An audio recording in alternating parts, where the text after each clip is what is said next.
السلام علیکم ورحمۃ اللہ وبرکاتہ۔ الحمد للہ رب العالمین والصلاة والسلام علی رسولہ الکریم محمد وعلی آلہ واصحابہ اجمعین، اما بعد، اعوذ باللہ من الشیطان الرجیم، بسم اللہ الرحمن الرحیم۔ یا ایہا الذین آمنوا اطیعوا اللہ واطیعوا الرسول وأولی الأمر منکم فإن تنازعتم في شيء فردوه إلى الله والرسول إن كنتم تؤمنون بالله واليوم الآخر ذلك خير وأحسن تأويلا۔ وقال الله تبارك وتعالى وما كان لمؤمن ولا مؤمنة إذا قضى الله ورسوله أمرا أن يكون لهم الخيرة من أمرهم ومن يعص الله ورسوله فقد ضل ضلالا مبينا۔ وقال النبي صلى الله عليه وسلم تركت فيكم أمرين لن تضلوا ما تمسكتم بهما كتاب الله وسنتي، صحیح الجامع۔ عزیزان گرامی قدر، یہ اس سفر اور دعوتی دورے کا سب سے چھوٹا اجتماع لیکن سب سے قیمتی اجتماع ہے۔ اس اجتماع میں اورنگ آباد اور اس کے مضافات کے ائمہ و دعات کا جمع ہونا، جو اپنی اپنی مسجدوں کے ذمہ دار ہیں، اپنے اپنے علاقوں کے ذمہ دار ہیں، جن کے ہاتھ میں رب کائنات نے جن کے کندھے پر یہ ذمہ داری دی ہے کہ وہ اپنی رعایا کو قرآن و سنت کو منہج سلف کی روشنی میں سکھائیں، ان کے سامنے یہ بتائیں کہ ہمیں دنیا میں کیسے زندگی گزارنی ہے، کیسے فیصلے کرنے ہیں، کس انداز کے امور کو اختیار کرنا ہے، کن چیزوں کو اپنانا ہے اور کن چیزوں سے اجتناب کرنا ہے اور بچنا ہے۔ یہ اجتماع اس ناحیے سے سب سے قیمتی اجتماع ہے کہ ایک ایک مسجد کا امام و خطیب اور داعی اگر وہ یہاں سے یہ پیغام لے کر کے جائے کہ منہج سلف کے تقاضے کیا ہیں، تو وہ اپنے پورے علاقے کے اوپر اس کے ذریعے سے ایک اثر پیدا کر سکتا ہے، اثر انداز ہو سکتا ہے۔ اور سب سے بڑی بات یہ ہے کہ منہج سلف کی ترویج میں اور منہج سلف کے پیغام کو پہنچانے میں اگر وہ مخلص ہے تو سب سے بنیادی بات یہ ہے کہ اس کی دعوت میں بظاہر کوئی اثر یا اس کا بظاہر کوئی نتیجہ نظر آئے نہ آئے، لیکن اخلاص کی بنیاد پر رب کائنات کی رضامندی اور اللہ رب العالمین کی خوشنودی اور آخرت کی کامیابی کے امکانات اس کے مقدر میں یقیناً رب کائنات مقدر فرمائے گا۔ اس ناحیے سے یہ اجتماع بہت قیمتی ہے۔ میں تھوڑی دیر میں تھوڑا سا جماعت اہل حدیث یعنی سلفیت، اس کی تاریخ پر اور تھوڑی سی گفتگو منہج سلف کے بارے میں کر کے معاملہ آپ کے حوالے کروں گا کہ آپ سے اور ہم سے آپس میں تھوڑی بہت گفتگو ہو اور اس کے بعد مجلس کو برخاست کیا جائے۔ آپ کے سامنے میں نے ایک آیت کریمہ سورہ نساء کی آیت نمبر 59 کی تلاوت کی ہے، جس میں اللہ رب العالمین نے ارشاد فرمایا یا ایھا الذین آمنوا اطیعوا اللہ واطیعوا الرسول واولی الامر منکم فإن تنازعتم فی شیء فردوه الی اللہ والرسول ان کنتم تؤمنون باللہ والیوم الآخر ذلک خیر واحسن تأویلا۔ یہ آیت کریمہ ہمارے منہج کو مکمل طریقے سے واضح کرنے کے لیے کافی ہے۔ اللہ رب العالمین نے ارشاد فرمایا اے ایمان والو، اللہ اور اس کے رسول کی اطاعت کرو، ولی امر کی اطاعت کرو۔ ولی امر کی اطاعت میں لا طاعت لمخلوق فی معصیت الخالق، یہ شرط ملحوظ خاطر ہونی چاہیے کہ اگر ولی امر ہم کو قرآن و سنت، منہج سلف، عقید توحید، اتباع رسول کے خلاف کوئی بات کہے یا کسی چیز کا حکم دے تو اس میں اس کی اطاعت نہیں کی جا سکتی، بلکہ قرآن و سنت کی اطاعت ہمارے لیے واجب ہے۔ آگے اسی آیت کے ٹکڑے میں جو بات اللہ رب العالمین نے فرمائی ہے، عام طور سے لوگ آیت کریمہ کے اتنے ہی ٹکڑے کو ذکر کر کے اگلے ٹکڑے کو نظر انداز کر دیتے ہیں، اور صرف جماعت اہل حدیث ہے جو آیت کریمہ کے دوسرے ٹکڑے کا مکمل حق ادا کرتی ہے۔ فرمایا فَإِن تَنَازَعْتُمْ فِي شَيْءٍ فَرُدُّوهُ إِلَى اللَّهِ وَالرَّسُولِ، اگر تمہارے درمیان اختلاف ہو جائے کسی بھی چیز میں، عقیدے کے مسائل میں، منہج سلف کے مسائل میں، طرز زندگی میں، نماز کے مسائل میں، عبادات میں، احکامات میں، فضائل میں، سنن میں، نوافل میں، کسی بھی چیز میں، دینی امور میں یا دنیاوی امور میں اگر اختلاف ہو جاتا ہے، ایک شخص یہ کہتا ہے کہ ایسا کرنا ہے، دوسرا کہتا ہے کہ ایسا کرنا ہے، تو اللہ رب العالمین نے فرمایا فَرُدُّوهُ إِلَى اللَّهِ وَالرَّسُولِ، اب اس اختلاف کو اللہ اور اس کے رسول کی جانب لوٹا دو۔ اب کسی تیسرے کی گنجائش اس کے اندر موجود نہیں ہے، بلکہ صرف یہ دیکھنا ہے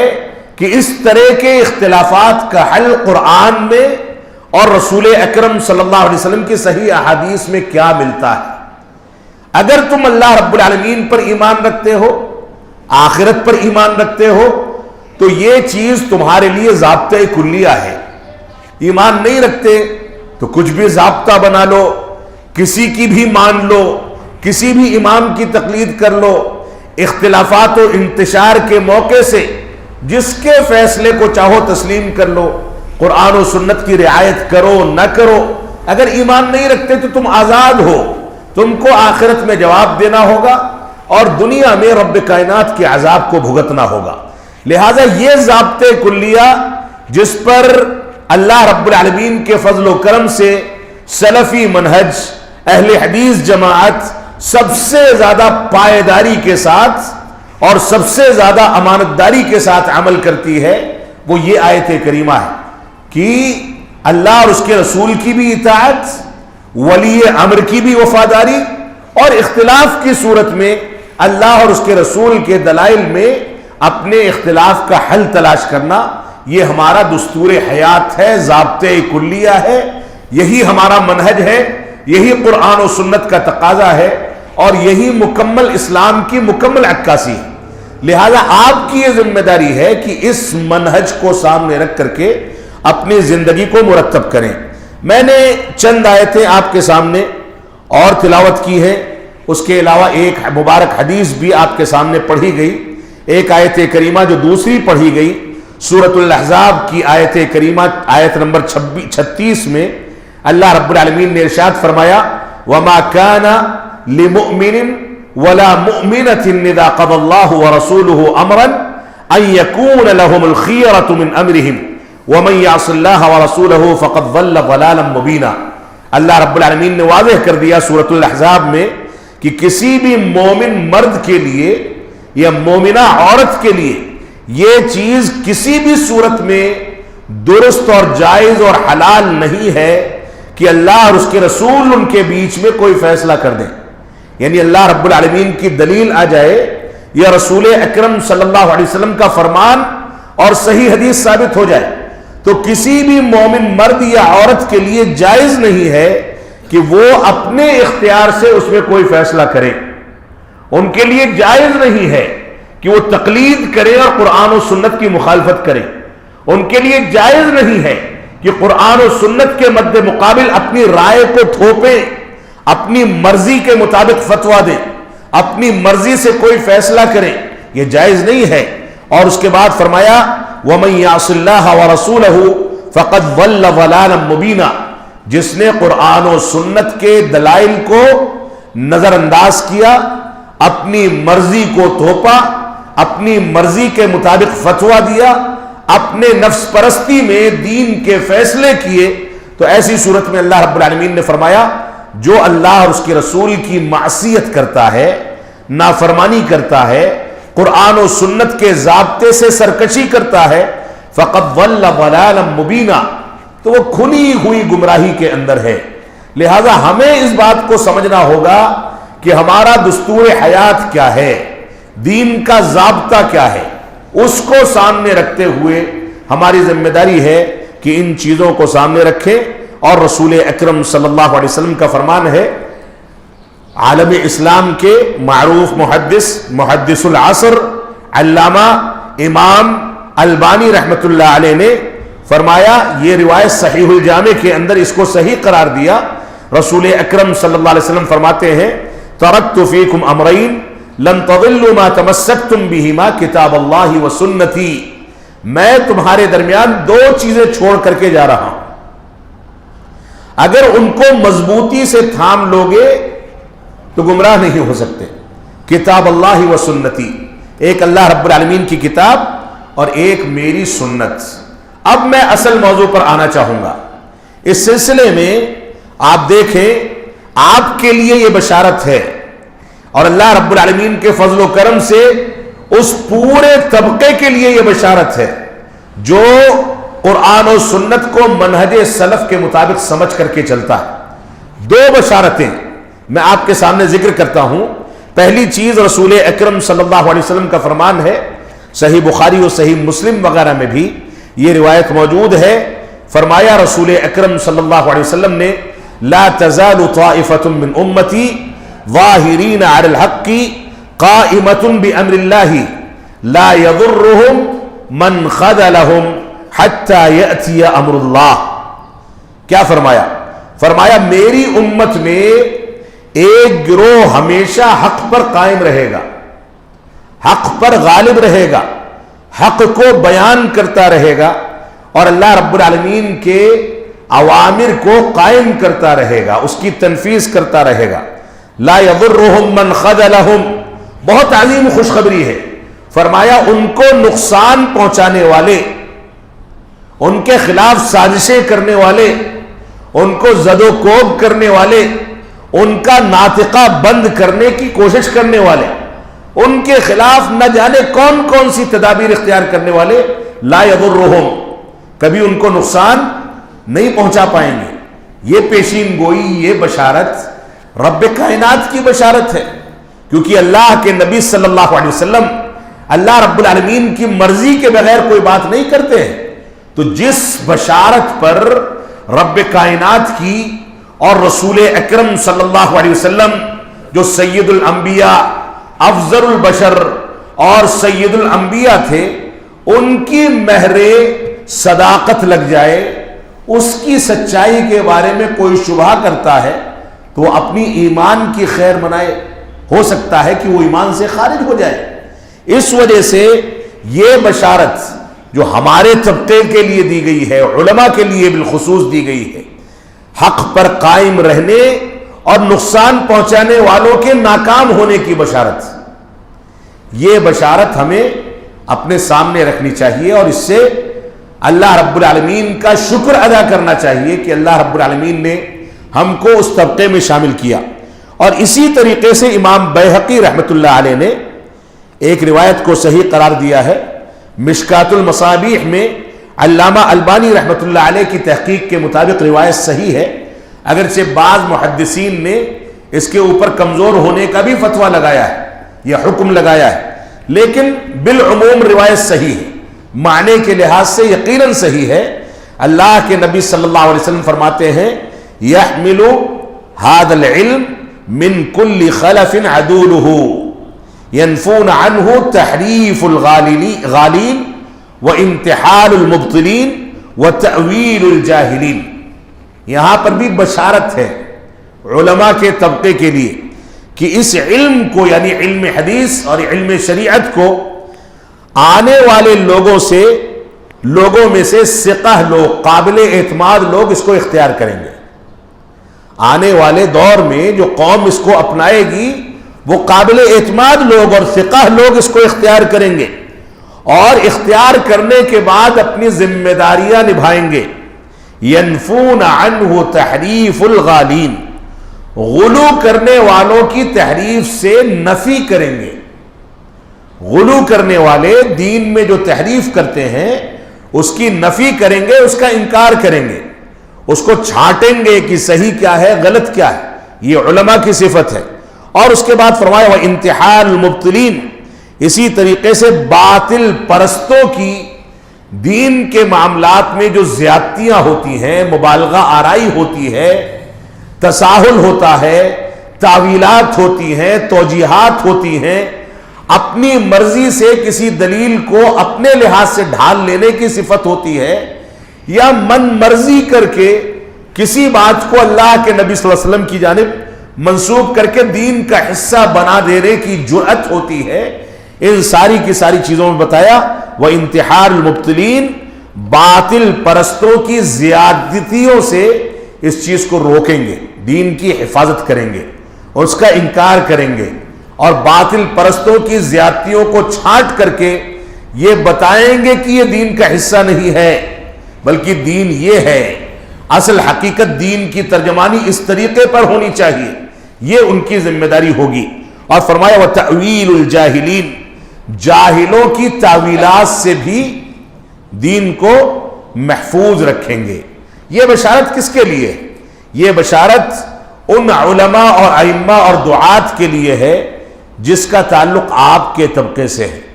آپ کی ذمہ داری ہے کہ آپ حقیقی معنی میں اسی انداز کے عالم دین بنے جس کو عالم ربانی کہا جاتا ہے، عالم حقیقی کہا جاتا ہے،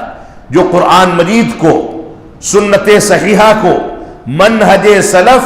اور صحابہ کرام کے فہم پر سمجھ کر کے دنیا کے سامنے پیش کرتا ہے۔ یہ تین بنیادی چیزیں ہیں، اور آج کے دور میں جماعت اہل حدیث میں اس طرح کے فتنے موجود ہیں کہ کچھ لوگ ایسے ہیں جو قرآن کی آیتوں کا نمبر تو ذکر کر دیں گے، سورت کا نمبر تو ذکر کر دیں گے، حدیث رسول کا باب اور نمبر تو ذکر کر دیں گے، لیکن ان کو نہیں پتا ہے کہ منہج سلف میں اس سلسلے میں کون سی شروحات اور کون سی تفاسیر موجود ہیں۔ یہ ظاہریہ ہیں۔ یہ کون ہیں؟ یہ ظاہری لوگ ہیں۔ یہ ایسے لوگ ہیں جو قرآن و حدیث کے ذریعے سے، اس کے نمبرات کے ذریعے سے لوگوں کو دھوکے میں ڈال کر کے منہج سلف سے دوری اختیار کرتے ہیں۔ قرآن کو آپ مانیں، یہ آپ کے ایمان کا حصہ ہے، حدیث صحیحہ کو آپ مانیں، یہ آپ کے ایمان کا حصہ ہے، لیکن کوئی شخص یہ کہے کہ میں قرآن اور حدیث کو مانتا ہوں، وہ سلفی نہیں ہو سکتا۔ قرآن و حدیث کو منہج سلف اور صحابہ کرام کے شعور و فہم پر ماننے والا سلفی ہے، اس بات کو سمجھ لیں۔ ورنہ آج کے دور میں بلکہ ہمیشہ سے خارجی لوگ، رافضہ، مرجیہ، مشبہہ اور اسی طریقے سے معطلہ اور جتنے بھی اہل کلام اور باطل فرقے گزرے ہیں، سب کے سب قرآن و حدیث کا حوالہ دے کر کے بات کرتے تھے۔ کسی کے یہاں یہ دلیل نہیں تھی کہ قرآن اور حدیث کے علاوہ کسی بات کی دلیل دے۔ گمراہ سے گمراہ فرقہ اگر اس کی کتاب آپ اٹھا کر کے دیکھ لیں تو اس میں قرآن کے حوالے، حدیث کے حوالے مل جائیں گے۔ ان کی تقریروں کو سن لیں تو قرآن و سنت کے حوالے مل جائیں گے، لیکن قرآن و سنت کو فہم صحابہ پر سمجھ کر کے پیش کرنا، ان چیزوں سے وہ لوگ عاری ہیں۔ تو اس روایت میں بھی ہمارے لیے بشارت موجود ہے۔ ہماری ذمہ داری ہے کہ ہم اس بات کو سمجھیں۔ جرح و تعدیل یہ آپ کا ایک بنیادی منصب اور بنیادی ذمہ داری ہے۔ کون صحیح کام کر رہا ہے، کون معتدل اسلام کو پیش کر رہا ہے، کون قرآن و سنت کی منہج صحابہ کے مطابق صحیح پیروی کر رہا ہے، آپ اس کی تعدیل کریں، اس کی توثیق کریں۔ لیکن جو شخص منہج صحابہ سے، منہج سلف سے ذرہ برابر ہٹا ہوا ہے تو وہ جتنا ہٹا ہوا ہے اتنی جرح اس کے اوپر کی جائے گی۔ تھوڑا ہٹا ہے تھوڑی جرح کیجئے، زیادہ ہٹا ہے زیادہ جرح کیجئے، اور یہ دین اسی تعدیل و جرح پر، جرح و تعدیل پر ٹکا ہوا ہے۔ رسول اکرم صلی اللہ علیہ وسلم کے عہد مبارک سے لے کر کے آج تک جرح و تعدیل علماء دین کا بنیادی فن ہے۔ صحابہ کرام نے اس کو ہمیشہ اختیار کیا اور ہمیشہ اس بات کو پرکھ کر کے لوگوں کے سامنے بیان کرتے رہے کہ کیا صحیح ہے اور کیا غلط ہے۔ آپس میں ایک دوسرے کو نہیں چھوڑا. کوئی صحابی رسول بھی اگر غلط کرتا تھا تو دوسرے صحابہ اکرام نے یک زبان ہو کر کے اس کی جرح کر دی. فرمایا کہ نہیں، یہ دین نہیں ہے، بلکہ دین وہی ہے جو رسول اکرم صلی اللہ علیہ وسلم سے ثابت ہے. آپ دیکھیں حج تمتع اور حج قران کے بارے میں ابن عمر رضی اللہ تعالی عنہما کے آگے جب کسی نے سوال کیا کہ حج قران افضل ہے کہ حج تمتع افضل ہے، انہوں نے فرمایا کہ حج تمتع افضل ہے، کیونکہ اللہ کے نبی صلی اللہ علیہ وسلم نے حج تمتع کا ارادہ فرمایا تھا، اس کو افضل قرار دیا تھا. تو اس سائل نے کہا کہ آپ کے والد عمر بن خطاب اور ان سے پہلے اسلام کے پہلے خلیفہ ابو بکر صدیق رضی اللہ تعالیٰ عنہما یہ تو حج قران کو افضل کہتے تھے. انہوں نے دوبارہ کہا کہ حج تمتع افضل ہے. اس نے پھر سے وہی بات دہرائی، انہوں نے پھر سے کہا کہ حج تمتع افضل ہے، اور آخرکار ناراض ہو گئے. کہا کہ اقول قال رسول اللہ صلی اللہ علیہ وسلم، میں کہتا ہوں کہ اللہ کے نبی صلی اللہ علیہ وسلم کا فرمان ہے، وَتَقُولُونَ قَالَ أَبُو بَكْرُ وَعُمَرُ، اور تم لوگ کہتے ہو کہ ابو بکر و عمر نے ایسا کہا. ان تک حج تمتع کی افضلیت کی روایت نہیں پہنچی ہوگی، لیکن جب ہمارے سامنے رسول اکرم صلی اللہ علیہ وسلم کا اسوہ موجود ہے تو وہی ہمارے لیے حرف آخر ہے اور وہی ہمارے لیے آخری فیصلہ ہے. اور بعض روایات میں ملتا ہے کہ انہوں نے فرمایا کہ عن قریب آسمان سے پتھروں کی بارش ہوگی. میں کہتا ہوں کہ اللہ کے نبی صلی اللہ علیہ وسلم کا فرمان ہے اور تم لوگ کہتے ہو کہ ابو بکر و عمر ایسا کہتے ہیں. ایسا نہ ہو کہ اس وتیرے کو اختیار کرنے کے نتیجے میں اللہ رب العالمین ناراض ہو جائے اور آسمان سے پتھروں کی بارش برسا دے. تو یہ ہمارا جرح و تعدیل کا جو فریضہ ہے، جو ذمہ داری ہے، یہ فریضہ بہت زیادہ اہمیت رکھتا ہے. آپ جرح کے فن میں بھی ماہر ہوں، دلائل کی روشنی میں سلیقے کے ساتھ زبان کو شائستگی کے ساتھ استعمال کریں، غلط اور گندے الفاظ سے بچیں، غلط اسلوب اور غلط وتیرہ اختیار کرنے سے بچیں. لیکن علمی جرح دلائل کی روشنی میں آپ اس طریقے سے کریں کہ وہ سارے کے سارے فتنے وہیں ختم ہو جائیں. علمی جرح کے اندر آداب کا اور سلیقے کا مکمل خیال کیا جائے تو بھی وہ جرح علمیت کی بنیاد پر، دلائل کی بنیاد پر اتنی سخت ہوتی ہے کہ بڑے بڑے فتنوں کو اکھاڑ کر کے پھینک دیتی ہے. تو یہ ہماری ذمہ داری ہے. اللہ کے نبی صلی اللہ علیہ وسلم نے ہم کو یہ سکھایا ہے کہ ہم غلط کو دیکھیں تو اس کا انکار کریں، اچھائی کو دیکھیں تو اس کو قبول کریں اور اس کے مطابق معاشرے کو ڈھالنے کی کوشش کریں. اللہ کے نبی صلی اللہ علیہ وسلم کا فرمان ہے من رعا منکم منکرا فلیغیرہ بیدہ فإن لم يستطع فبلسانہ فإن لم يستطع فبقلبہ وذلک اضعف الایمان. تم اپنے ہاتھ سے برائی کو دیکھو تو روک دو، اگر ہاتھ سے نہ روک سکو تو زبان سے روک دو،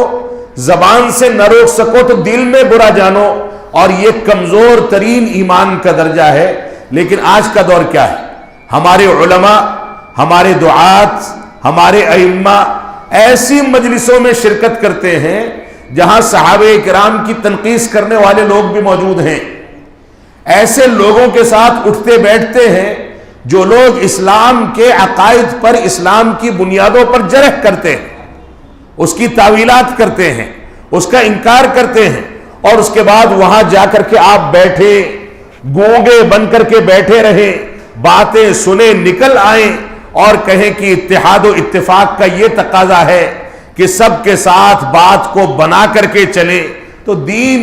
اور دین کا جرح و تعدیل اور امر بالمعروف اور نہی عن المنکر کا جو فریضہ ہے وہ کہاں چلا گیا؟ بھائی صحابہ کرام نے کبھی کسی کو برداشت نہیں کیا، تابعین نے کبھی کسی کو برداشت نہیں کیا، تبع تابعین نے کبھی کسی کو برداشت نہیں کیا منکرات کے ساتھ. بعد کے ادوار میں علماء، محدثین،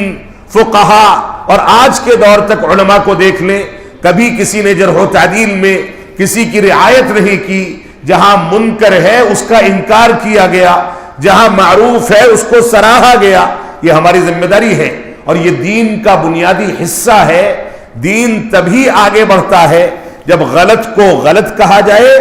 برملا کہا جائے، علی الاعلان کہا جائے، اور سچ کو سچ اور اچھائی کو اچھا کہا جائے، برملا کہا جائے، علی الاعلان کہا جائے، تبھی یہ دین پنپتا ہے اور آگے بڑھتا ہے۔ تو ہماری یہ ذمہ داری کہ ہم ان مثالوں کو سامنے رکھیں جو مثالیں ماضی میں ہمارے اسلاف نے ہمارے سامنے ذکر کیے ہیں۔ دیکھیں آپ، علی ابن المدینی جو کہ امام بخاری رحمۃ اللہ علیہ کے استاد تھے، علی ابن المدینی رحمۃ اللہ علیہ نے اپنے باپ کو ضعیف کہا، اپنے باپ کو ضعیف کہا، اس کی روایتوں کو چھوڑ دیا، اپنے باپ سے روایتوں کو نقل نہیں کرتے ہیں۔ ابو داؤد رحمۃ اللہ علیہ نے اپنے بیٹے کو کذاب کہا، اس سے روایتوں کو لینا صحیح نہیں سمجھا۔ جریر بن عبد المجید نے اپنے بھائی کو مجروح کہا، اور بہت سارے علماء کی اس طرح کی مثالیں موجود ہیں۔ ہماری یہ ذمہ داری ہے کہ ہم قرآن و سنت کو اسی طرز پر لے کر کے چلیں جس طرز پر ہمارے اسلاف اور صحابہ کرام اس کو لے کر کے چلتے تھے۔ اللہ رب العالمین ہم کو اس بات کی توفیق عطا فرمائے۔ اب آئیے آپ دیکھیں کہ آپ کے ماضی کی تاریخ کتنی وسیع تاریخ ہے، کتنی عظیم اور سنہرے الفاظ میں لکھے جانے والی تاریخ ہے، کتنا چمکتا ہوا ستارہ اور روشن سورج اگر سامنے رکھ دیا جائے تو آپ کی تاریخ اس سے کہیں زیادہ روشن ہے۔ آپ دیکھیں رسول اکرم صلی اللہ علیہ وسلم کے عہد مبارک سے جماعت اہل حدیث یہ سلفیت کی جو تاریخ شروع ہوتی ہے، قرآن و سنت اور منہج سلف کو لے کر کے چلنے کی تاریخ، اللہ کے نبی صلی اللہ علیہ وسلم سے جو کہہ دیا اس کو لے لیا جائے، جس چیز سے روک دیا اس سے رک جایا جائے، جن چیزوں سے دور رہنے کا حکم دیا ان چیزوں سے دور رہا جائے، جیسے کوئی کام کرنے کو کہا، کسی عبادت کو کرنے کا حکم دیا، من وعن ویسے ہی اس عبادت کو انجام دیا جائے۔ اس کی سب سے زیادہ ترجمانی سلفیت اور جماعت اہل حدیث کرتی ہے۔ ان کے یہاں اللہ کے نبی صلی اللہ علیہ وسلم کی دلیل قرآن مجید کا فرمان منہج صحابہ کے فہم کے مطابق اس کو پیش کیا جاتا ہے۔ اگر وہ بات قرآن و سنت کے روشنی میں، دلائل کے روشنی میں سمجھ میں آ گئی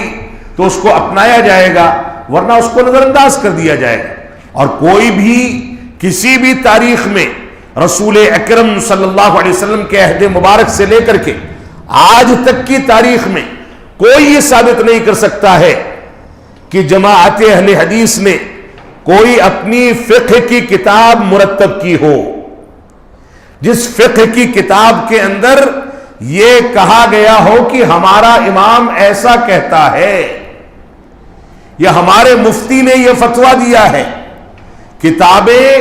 اور فتویٰ کے مجموعے جمع کیے گئے، لیکن ان کتابوں میں بشری تقاضے سے کسی عالم سے کوئی غلطی ہو گئی ہو تو ممکن ہے، ورنہ کتابوں میں 99% بلکہ 100% قرآن و سنت اور منہج صحابہ کی روشنی میں فتوے دیے جاتے ہیں، وہی فتویٰ نقل کیا جاتا ہے، وہی فقہ پیش کی جاتی ہے۔ اور فقہ الحدیث یہ جماعت اہل حدیث کا ترے امتیاز ہے کہ حدیث کو کون سے فہم پر سمجھا جائے۔ یہ کسی دوسری جماعت کے یہاں نہیں۔ کسی جماعت نے در مختار لکھ لی، کسی نے کوئی کتاب مرتب کر لی، کسی نے فضائل پر کوئی کتاب مرتب کر دی، کسی نے من گھڑت واقعات کو جمع کر دیا، قرآن مجید کے دروس سے روک کر کے ان کتابوں کے دروس کا اہتمام کرنے لگے۔ لیکن اللہ کا فضل ہے کہ سارے انتشار، سارے اختلافات، ساری ٹولیوں اور ساری الگ الگ جمعیتیں بنانے کے باوجود جماعت اہل حدیث اپنے منہج پر قائم ہے۔ وہ وہاں کام کرتا ہے، اس کا چہرہ نہیں دیکھنا چاہتا، لیکن اس کے باوجود بات تو قرآن و حدیث اور فہم صحابہ ہی کی کرتا ہے۔ اس کے باوجود وہ یہ نہیں کہتا کہ فلاں ٹولی جو میری مخالفت کرتی ہے وہ قرآن کی فلاں دلیل دیتی ہے لہذا میں وہ دلیل نہیں دے سکتا. یہ تعصب اللہ رب العالمین کے فضل و کرم سے اب تک جماعت کے اندر بالعموم موجود نہیں ہے. یہ اللہ رب العالمین کا کرم ہے، اس کا فضل ہے. تو ہماری تاریخ جو ہے بڑی سنہری تاریخ ہے. اللہ کے نبی صلی اللہ علیہ وسلم کے دور سے لے کر کے آپ صحابہ کرام کا دور دیکھیں. صحابہ کرام کے دور میں صحابہ کرام نے جو فیصلے کیے، ان کا جو مقام قرآن و سنت کے اندر وارد ہوا، ان کے جو کارنامے تاریخ اسلام میں ثابت ہیں، ان کارناموں، اس مقام، اس عظمت کی قدردانی کرنے والے اللہ رب العالمین کے فضل و کرم سے جماعت اہل حدیث کے افراد صف اول کے شہسوار ہیں. ان سے آگے کوئی نظر نہیں آ سکتا ہے. کتنا بھی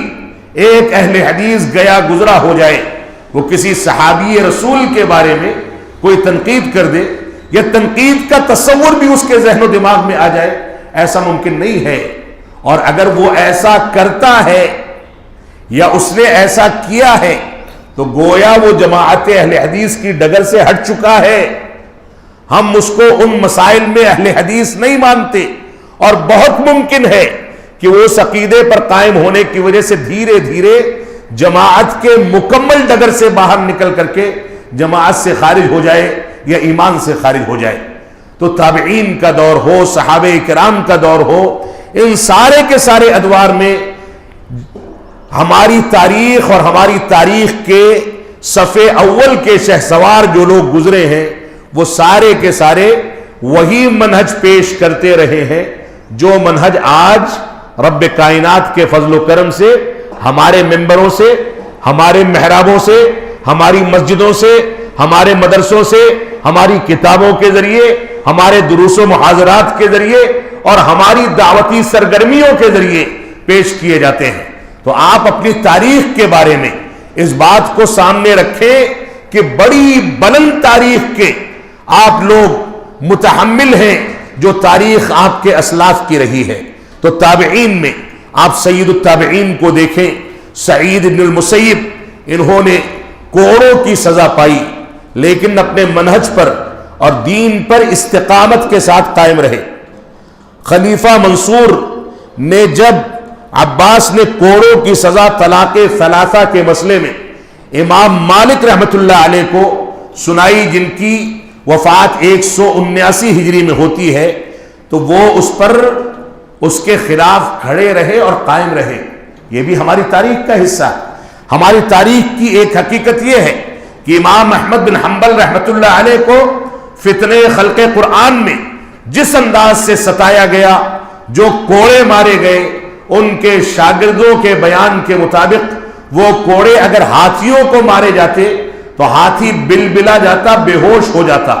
لیکن امام اہل سنت والجماعت امام احمد بن حنبل رحمت اللہ علیہ نے ان ساری کی ساری تکلیفوں کو برداشت کیا اور صرف ایک عقیدے کو تحفظ فراہم کرنے کے لیے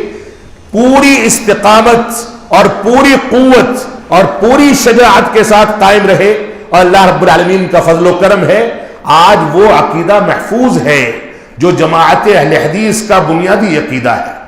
فتنہ خلق قرآن سے متعلق پورے کے پورے مسائل آپ کے سامنے ہونے چاہیے. اور انہوں نے اس موقع سے کیا کہا؟ 3 صدی کے اوائل کا واقعہ ہے، 241 ہجری میں ان کی وفات ہوئی.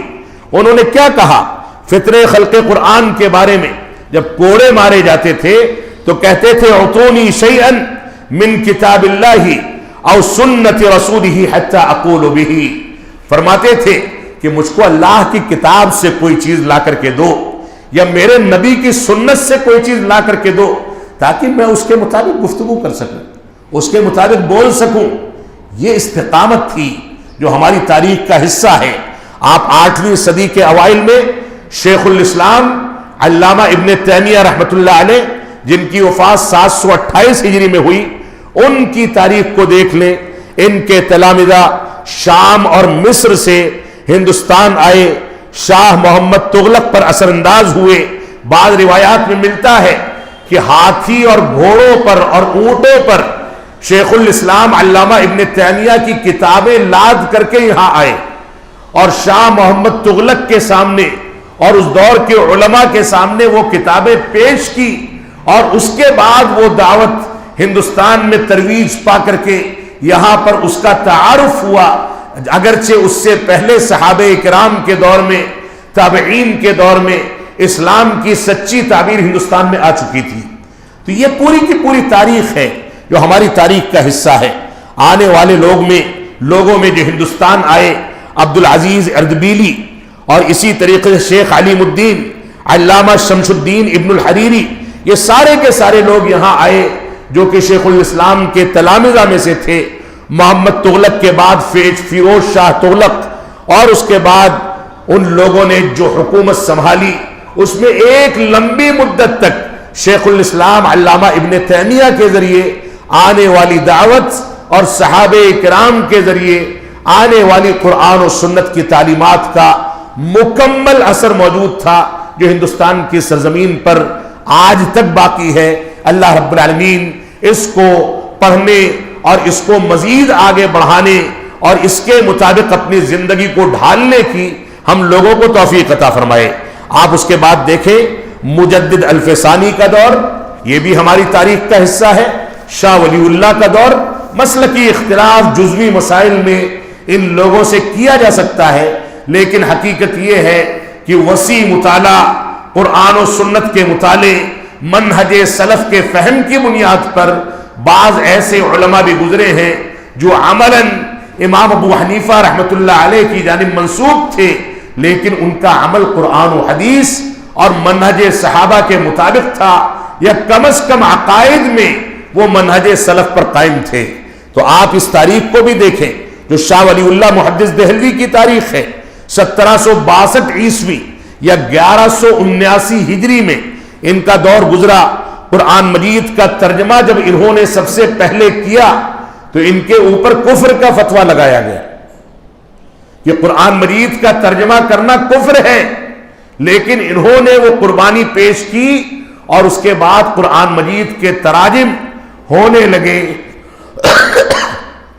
اور لوگوں نے اس کے ذریعے قرآن مجید کے پیغام کو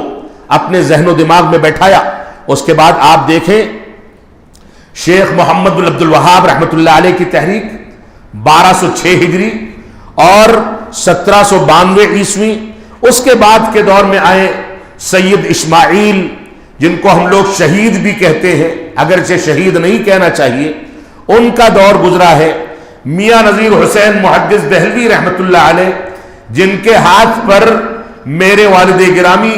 علامہ عبدالحمید رحمانی رحمۃ اللہ علیہ کے بیان کے مطابق تقریباً 22 لاکھ افراد ساری دنیا سے آئے اور اہل حدیث ہوئے۔ نظیریہ جو چھوٹی سی مسجد تھی جو پرانی دہلی کے ریلوے اسٹیشن پر پلیٹ فارم کے مقام پر قائم تھی، جب انگریزوں نے اسٹیشن کو بڑھانا چاہا تو وہ مسجد وہاں سے منتقل کر دی گئی، اور جہاں منتقل کی گئی آج تک وہاں قائم ہے۔ چھوٹی سی مسجد سے میاں صاحب دعوت و تبلیغ کا، علم حدیث کی ترویج کا، منہج و مسلک کی ترویج کا جو کام کرتے تھے، ساری دنیا سے ان کے شاگردوں نے آ کر کے ان کے ہاتھ پر قرآن و سنت پر چلنے کی بیعت کی اور جماعت اہل حدیث کے طرز زندگی کو اختیار کیا۔ 22 لاکھ افراد نے، ان کے شاگردوں کے شاگرد نے، آپ دیکھیں سعودی عرب میں عبداللہ قرعاوی رحمۃ اللہ علیہ، جو کہ شیخ میاں نذیر حسین محدث دہلوی کے شاگرد، وہ یہاں آئے احمد اللہ پرتاپ گڑھی کے پاس، علم حدیث حاصل کیا اور یہاں سے گئے تو سعودی عرب کے اندر 2200 مدارس قائم کیے، جن میں سے اکثر مدارس لڑکیوں کی تعلیم کے اہتمام کے لیے تھے، اور ان مدارس کے آثار آج بھی موجود ہیں۔ میاں نذیر حسین محدث دہلوی رحمۃ اللہ علیہ کے شاگردوں نے مصر میں، افریقہ میں، یورپی ممالک میں، عرب ممالک میں انصار السنت المحمدیہ کے نام سے سلفیت کی داغ بیل ڈالی اور باقاعدہ تنظیمی ڈھانچہ بنا کر کے وہاں پر دعوت و تبلیغ کا کام کیا، جو آج بھی پوری تگ و دو کے ساتھ وہاں پر یہ خدمات انجام دے رہے ہیں۔ تو یہ ہماری تاریخ کا چھوٹا چھوٹا حصہ ہے جو ہمارے سامنے ہونا چاہیے. تو نواب صدیق حسن خان کو اس کے بعد دیکھ لیں. 1880 1307 ہجری 1880 عیسوی. اور اسی طریقے سے ان کے دور میں وہ حقیقت ہمارے سامنے ہونی چاہیے کہ صحیح بخاری اور فتح الباری جیسی کتاب چھپوا کر کے سارے ہندوستان میں تقسیم کرنے کا کارنامہ یہ پہلی شخصیت ہے جس نے بر صغیر میں انجام دیا. وہ ہے نواب صدیق حسن خان قنوجی رحمت اللہ علیہ. آپ دیکھیں ان کے شاگردوں نے جا کر کے سعودی عرب کے اندر طواف کے رہنمائی کے اہتمام کے لیے بہت ساری چیزیں انجام دی. آج بھی آپ جا کر کے طواف کریں گے، جو مطوفین آپ کے لیے متعین کیے جاتے ہیں، آپ اگر ان میں سے کسی جانکار کو، بزرگ کو پکڑ لیں اور اس سے پوچھیں کہ اپنی تاریخ بتاؤ، تو ان میں سے بہت سارے ایسے ملیں گے جو اصلاً ہندوستانی ہیں، اور وہ بتائیں گے کہ نواب صدیق حسن خان رحمت اللہ علیہ کی وفات کے بعد جب انگریزوں نے ان لوگوں کی زندگی کے دائرے کو تنگ کیا تو نواب صاحب کی بیگم نے یہ کہا کہ تم لوگ مکہ مکرمہ چلے جاؤ اور ہندوستانی معتمرین اور حجاج کے طواف کے لیے وہاں پر تربیتی کام کرو. اور ان لوگوں نے وہاں پر وہ کام کیا. نواب صدیق حسن خان رحمت اللہ علیہ کے شاگردوں نے مکہ مکرمہ میں دارالحدیث کا قیام کیا، جو دارالحدیث آج تک قائم ہے اور قرآن و سنت کی خدمت کو انجام دے رہا ہے. تو شیخ الاسلام اور نواب صدیق حسن خان رحمت اللہ علیہ کی تاریخ ایک مستقل تاریخ ہے. اس کے بعد آپ آئیں شیخ الاسلام علامہ ثناء اللہ امرتسری رحمت اللہ علیہ کی تاریخ، جن کے بارے میں بعض مؤرخین نے لکھا ہے کہ ہندوستان اور بر صغیر میں جب بھی مسلمان کوئی نیک کام کرے گا یا برائی سے اپنے آپ کو بچائے گا تو اس کار خیر کا ایک حصہ شیخ الاسلام کو ضرور پہنچے گا، کیونکہ شیخ الاسلام علامہ ثناء اللہ امرتسری رحمت اللہ علیہ نے وہ کارنامے انجام دیے، سارے مذاہب سے، سارے مکاتب فکر سے مناظرات کیے، حق کو حق ثابت کیا، باطل کو باطل ثابت کیا. تو یہ ہماری تاریخ کا ایک حصہ ہے، ہمیں اس کو بھی سمجھنا چاہیے. آپ آگے آ کر کے دیکھیں قادیانیت کی کمر توڑنے والے یہی شیخ الاسلام امرتسری رحمت اللہ علیہ تھے. اور ان کے دوسرے کارنامے دیکھیں. سعودی عرب میں شاہ عبدالعزیز رحمت اللہ علیہ نے ان کو اپنا مشیر خاص بنایا. وہاں توحید کے قیام کے لیے، منہج کو اختیار کرنے کے لیے، مختلف فیصلے کرنے کے لیے ان سے رائے مشورہ کیا جاتا تھا. یہ فیض آج تک ہم وہاں کی حکومت کے تحت، وہاں کے انتظامات کے تحت دیکھتے ہیں، اس کا مشاہدہ کرتے ہیں. تو یہ ہماری ذمہ داری ہے کہ ہم اپنی تاریخ کو سمجھیں. تھوڑے سے نقاط ذکر کر کے میں اصل موضوع کی جانب آؤں گا. آپ دیکھیں مولانا محمد ابراہیم صاحب آروی رحمت اللہ علیہ، اور اس کے بعد عبدالعزیز رحیم آبادی رحمت اللہ علیہ، جنہوں نے 1918 میں مدرسہ احمدیہ سلفیہ دربھنگا کی بنیاد رکھی، جو علوم شریعت کو ایک ساتھ پڑھانے والا منہج سلف کے مطابق ہندوستان کا پہلا ادارہ تھا. اس سے پہلے ادارے چھوٹی موٹی شکل میں بنتے رہے، ٹوٹتے رہے، لیکن مستقل طور سے وہ ادارہ قائم کیا گیا جو آج تک اپنی خدمات انجام دے رہا ہے. اس کے بعد کے ادوار میں ہندوستان کے مختلف خطوں میں مدارس قائم کیے گئے، علماء نے اپنی تنظیمیں قائم کی، مساجد قائم کی. یہ پورا کا پورا موجودہ دور کی تاریخ کا حصہ ہے. اس کے علاوہ آپ احمد اللہ پرتاپ گڑھی کا تذکرہ رحمت اللہ علیہ کا آپ کے سامنے آیا، جن کے شاگرد عبداللہ قرعاوی تھے. سعودی عرب میں جا کر کے انہوں نے بڑے بڑے کارنامے انجام دیے. قاضی سلیمان منصور پوری رحمت اللہ علیہ، محمد حسین بٹالوی، عبدالعزیز رحیم آبادی، عبدالسلام مبارک پوری، ابو القاسم سیف بنارسی، عبد الرحمن مبارک پوری، محمد اسماعیل سلفی، عبد الرزاق حمزہ، عبد الرحمن یحییٰ معلمی یمنی، علامہ شام محمد بہجت البیطار، احمد شاکر رحمت اللہ علیہ، ابن باز، ابن عثیمین، ابن باز، ابن عثیمین اور علامہ البانی، اور یہ پورا کا پورا سلسلہ علماء صادق پور کا سلسلہ، بنارس کے علماء کا سلسلہ، جنوبی ہندوستان، مہاراشٹر اور جنوبی ہندوستان میں چلے جائیں، یہاں کے علماء کا سلسلہ، دہلی کی تاریخ، یہ ساری کی ساری تاریخ ہمارے سامنے ہونی چاہیے۔ اور بعد کے ادوار میں بہت سارے دور میں ایسے فیصلے کیے گئے جس کے بعد بڑے بڑے مدارس قائم ہوئے، انہوں نے علوم شریعت کے لیے بے شمار کارنامے انجام دیے۔ آپ دیکھیں احمد اللہ دہلوی، احمد ابن سیف الرحمن دہلوی رحمت اللہ علیہ، جو دہلی کے رہنے والے تھے، جب انہوں نے یہ دیکھا کہ عرب سے بڑی تعداد میں طلبہ کے پورے وفد دہلی آ کر کے علم حدیث حاصل کرتے ہیں، دارالحدیث میں، دارالحدیث رحمانیہ میں، علماء کی مجلس میں میاں نذیر حسین محدث دہلوی کے دور سے یا اس کے پہلے سے لوگ آ کر کے علم حدیث حاصل کرتے تھے۔ تو احمد ابن سیف الرحمن دہلوی رحمت اللہ علیہ نے، جو آزادی کے پہلے تک دہلی میں موجود تھا، جن کا خاندان آزادی کے وقت یہ سارے کے سارے لوگ پاکستان ہجرت کر گئے، اور انہی کا سیف الرحمن صاحب کا پوتا احمد دہلوی، جو اپنے دادا کے نام پر موسوم ہیں، وہ آج بھی دارالحدیث مدنیہ مدینہ منورہ کے مدیر ہیں۔ یہ مدینہ منورہ میں دارالحدیث مسجد نبوی کے باب مجیدی پر احمد اللہ دہلوی رحمت اللہ علیہ نے قائم کیا، تاکہ عرب سے لوگوں کو یہاں نہ آنا پڑے، بلکہ بعض علماء کو وہاں بیٹھا دیا جائے اور وہیں بیٹھ کر کے وہ علم حدیث عربوں کو سکھاتے رہیں۔ یہ ہماری تاریخ کا بنیادی حصہ ہے، ہمیں اس سے سمجھنا ہوگا۔ اسی طریقے سے آپ دیکھیں ندوۃ العلماء کی تاریخ، جماعت اہل حدیث نے اس کے قیام میں کون سے کارنامے انجام نہیں دیے۔ شیخ الاسلام علامہ ثناء اللہ امرتسری رحمت اللہ علیہ اس وقت کانپور میں تھے، اس کے پہلے اجلاس میں شریک ہوئے ندوہ کے تحفظ کے لیے۔ 1910 میں جب ندوہ ٹوٹنے کے کگار پر تھا، اختلاف و انتشار ہو گیا،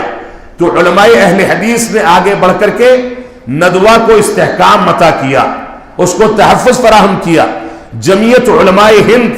جو آج ایک مکتب فکر کی ترجمانی بن کے ہر قسم کے غلط صحیح فیصلے کرتی ہے، اس جمعیت علماء کو جماعت اہل حدیث کے جیالوں نے قائم کیا تھا، اور اس کے پہلے دوسرے صدر بھی یہی لوگ رہے، انہی لوگوں نے قائم کیا۔ 1922 میں جب دارالعلوم دیوبند پر آفت پڑی اور وہاں اختلاف و انتشار ہوا، تو قصوری خاندان، جو جماعت اہل حدیث کا بڑا خاندان تھا، اس خاندان نے آ کر کے دارالعلوم دیوبند کے بارے میں بات چیت کر کے اس کو تحفظ فراہم کیا۔ تو یہ ہماری تاریخ کے چھوٹے چھوٹے نقاط ہیں۔ رحمت للعالمین،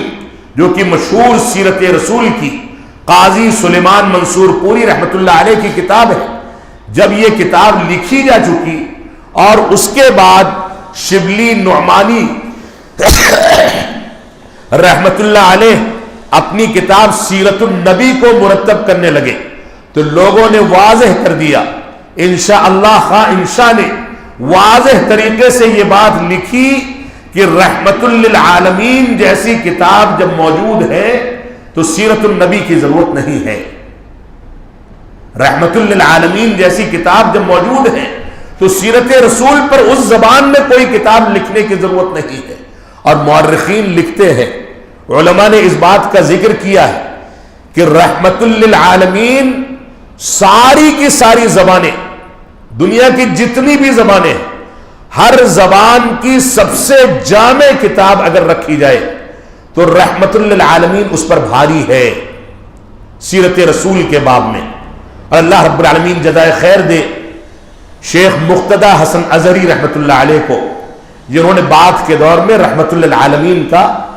عربی ترجمہ کر کے عالم اسلام کو اس سے متعارف کرایا۔ تو یہ 1922 میں دارالعلوم دیوبند کو تحفظ فراہم کرنے والے، اور یہ سارے کے سارے واقعات، اس کے بعد آپ اس کے پہلے کے دور میں ائمہ اربعہ کی تاریخ دیکھ لیں، اس کے بعد کے ادوار میں محدثین کی تاریخ دیکھ لیں، صوفیہ کے خلاف سب سے پہلے دندان شکن جواب دینے والے رقصوں اور موسیقی کو سب سے پہلے اس کی مخالفت کر کے اس کی تردید کرنے والے وحدت الوجود، وحدت الشہود، حلول، اقطاب کے عقیدے، جہمیہ اور اسی طریقے سے اعتزال، رافضیت اور جو بھی غلط انداز کے افکار اس دنیا کے اندر وجود میں آئے، مرجیہ ہوں، قدریہ ہوں، تقلید شخصی کا معاملہ ہو، ماتریدیہ ہو، اشاعرہ ہو، ان سارے کے سارے لوگوں کے باطل عقائد کے خلاف سب سے پہلے دندان شکن جواب دینے والی جماعت اللہ رب العالمین کے فضل و کرم سے جماعت اہل حدیث ہے، اور جب تک انکار منکر کے اس منہج پر یہ جماعت قائم رہے گی تب تک یہ جماعت استحکام کے ساتھ دنیا کے اندر عزت و وقار کے ساتھ زندگی گزارے گی۔ اللہ رب العالمین ہم کو اس چیز کی اہمیت کو سمجھنے کی توفیق عطا فرمائے۔ اب آج کے دور کے فتنے ہیں جن سے آپ کا سامنا ہے۔ شیخ الاسلام علامہ ابن تیمیہ رحمۃ اللہ علیہ کا ایک قول جو شروع میں مجھ کو ذکر کرنا تھا لیکن رہ گیا، کہتے ہیں کہ مذہب اہل سنت والجماعت مذہب قدیم قبل ان یخلق اللہ ابا حنیفۃ ومالک وشافعی واحمد بن حنبل۔ کہتے ہیں کہ اہل سنت والجماعت کا مذہب سب سے قدیم مذہب ہے، یعنی سلفیت کا، کیونکہ شیخ الاسلام علامہ ابن تیمیہ رحمۃ اللہ علیہ کی کتابیں جب آپ پڑھیں گے تو اہل سنت والجماعت میں وہ سلفیت ہی کو شمار کرتے ہیں، اور جو لوگ اہل سنت والجماعت کے مناہج سے، ضوابط سے جتنا زیادہ ہٹے ہوئے ہیں ان کو اہل سنت والجماعت سے اسی قدر خارج مانا جاتا ہے۔ تو کہتے ہیں اہل سنت والجماعت کا مذہب سب سے قدیم مذہب ہے، اور یہ اس وقت متعارف ہو چکا تھا جب اللہ رب العالمین نے امام ابو حنیفہ کو پیدا ہی نہیں فرمایا تھا، نہ احمد بن حنبل پیدا ہوئے تھے، نہ شافعی پیدا ہوئے تھے، نہ امام مالک پیدا ہوئے تھے۔ اس سے کہیں پہلے صحابہ کرام کی زندگیوں میں رب کائنات نے یہ فہم رکھا تھا، یہ صحابہ کرام کا مذہب تھا جس کو وہ لوگ رسول اکرم صلی اللہ علیہ وسلم سے اخذ کرتے تھے اور اس کو دنیا کے سامنے پیش کرتے تھے۔ تو ہم جس دعوت کی ترویج کرنے کے مکلف ہیں یہ دعوت دنیا کی سب سے قدیم دعوت ہے۔ کہنے والے یہ کہتے رہے کہ انگریزوں کی اولاد ہیں، کہنے والے یہ کہتے رہے یہ 100-200 سال سے وجود میں آئے ہیں، کہنے والے یہ کہتے رہے کہ یہ نئے ایجاد کردہ مسالک کے لوگ ہیں، کہنے والے کہتے رہے، حقائق جو ہیں وہ آپ قرآن و سنت اور منہج صحابہ کی روشنی میں اور تاریخ اسلام کی کتابوں میں ان حقائق کو دیکھیں اور عمل کی تطبیق دیکھیں کہ سنت رسول کے مطابق، فہم صحابہ کے مطابق سب سے زیادہ کون سی جماعت عمل کرتی ہے۔ جو جماعت سب سے زیادہ اس کے قریب ہے وہ جماعت اتنی قدیم مانی جائے گی۔ یہ تو ظاہر سی بات ہے، کوئی عقل پر زور دینے کی ضرورت ہی نہیں، یہ تو واضح سا فیصلہ ہے۔ اس وجہ سے اس طرح کا اتہام لگانا یہ جہالت ہے۔ اللہ رب العالمین ایسے لوگوں کو ہدایت عطا فرمائے۔ موجودہ دور میں ہمارا سامنا جن فتنوں سے ہوتا ہے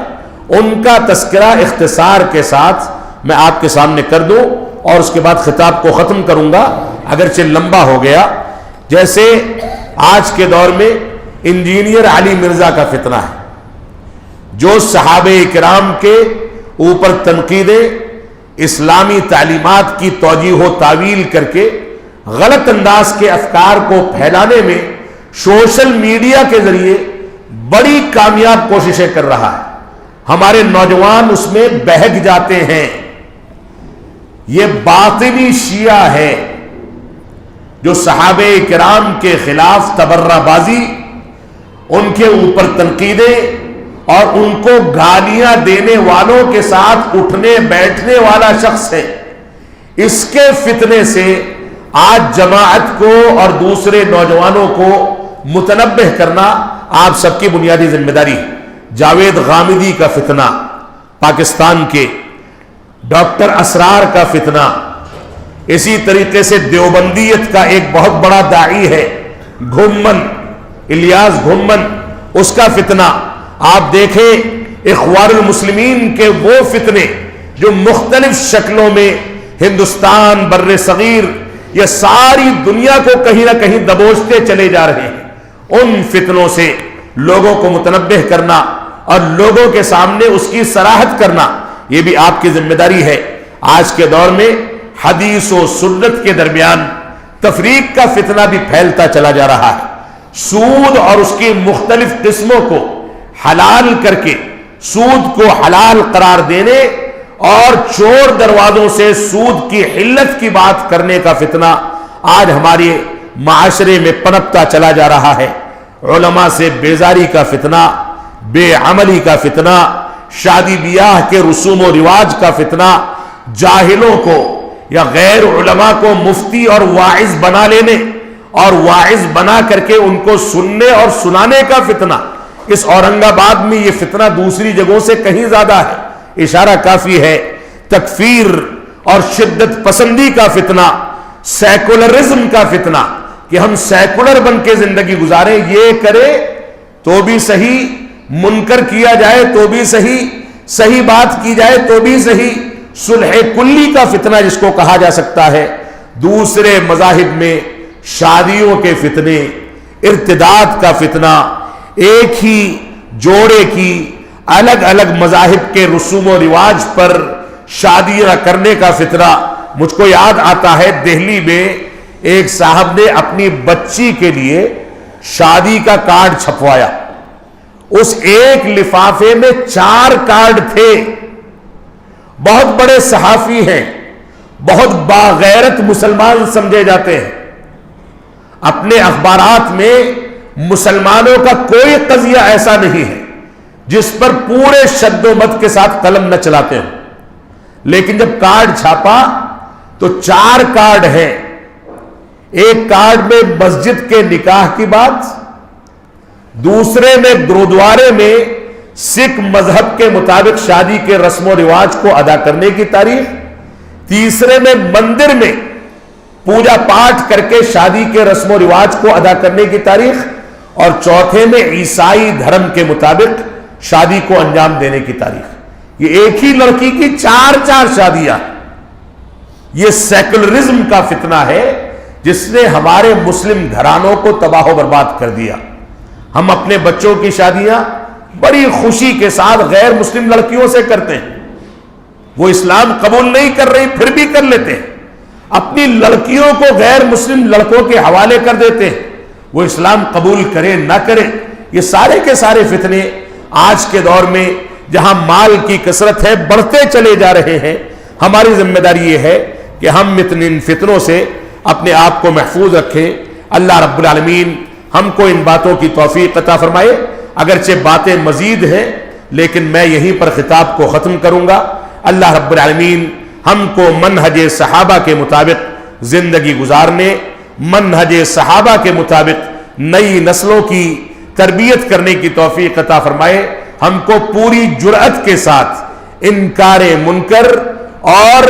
ابطال باطل کی صلاحیت عطا فرمائے کہ کہیں بھی کوئی غلط کام ترویج پائے تو ہم سب سے پہلے نکل کر کے اس غلط کام کی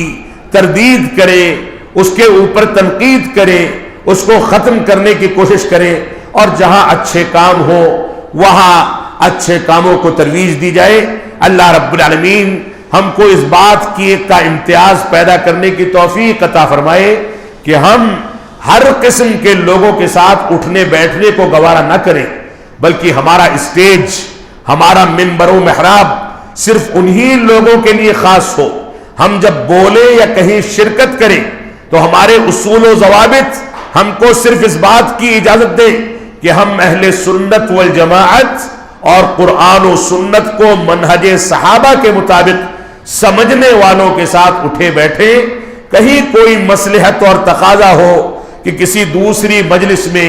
جہاں دوسرے انداز کے لوگ موجود ہیں، کبھی کسی وجہ سے انسان کو دنیاوی مجالس کی حیثیت سے جانا پڑے تو ایسی صورت میں ہم اس ذمہ داری کو نبھائیں کہ وہاں بھی 2 باتیں جو کریں وہ منہج کی ترویج کی کریں، قرآن و سنت کی تنفیذ کی کریں، وہاں بھی لوگوں کو منہج سلف کا پیغام دے کر کے آئیں، اور اگر وہاں کوئی منکر وجود میں آتا ہے تو اس کی مکمل تردید کر کے اس کا انکار کریں۔ ہم جب تک جیئیں تب تک اسلام پر جیئیں، جب ہمارا خاتمہ ہو تو ایمان پر ہو۔ وصلی اللہ علی نبینا محمد وعلی آلہ وصحبہ وسلم، والسلام علیکم ورحمۃ اللہ وبرکاتہ۔